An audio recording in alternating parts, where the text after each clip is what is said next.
payroll service, all of these. Now, if you see, each module has its specific responsibility, and this approach allows teams to work independently while keeping the system modules and easier to maintain. Now, we can see in the Worksphere parent, we have this API gateway, common library, department service, employee service, Eureka service, and a payroll service, and many of in upcoming sessions. Now, inside the parent project, we see we have its own form file and in this form file, if you drag it and see, the parent project acts as the central configuration for all the modules.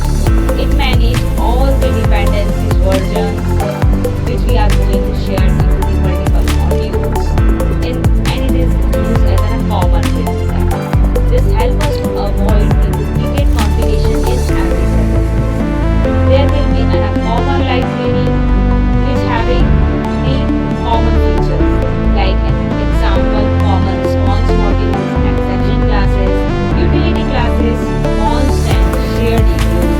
Instead of duplicating codes across the services, we will keep all the common functionality into one place. Now, in the real world, if we see, imagine changing that standard API response project. If we keep every service its own implementation, we will have to update each and every services separately. But with a common library, you can change it once and every service benefits from it. Now, in the employee service, we have several structures you can see which we are going to follow in all the modules, which is like we are creating the creation of employee update, employee search, employee delete, and the employee business units. Keeping this responsibility isolated make the service easier to maintain and scale.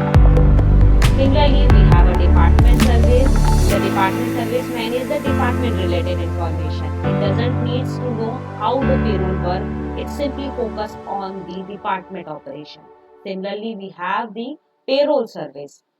The payroll service handles the salary calculation and the payroll processing. In a real organization, payroll logic can become very complex. By keeping it in its own service, we can modify payroll without affecting employee management. In a simple way, if I explain you, employee service will be communicating to the department service. Similarly, the department service will be communicating to the payroll service, and so on. So, imagine if everything were inside one application, every changes would require rebuilding and redeploying the entire system. With microservice, each service can evolve independently. Different teams can work simultaneously without blocking each other.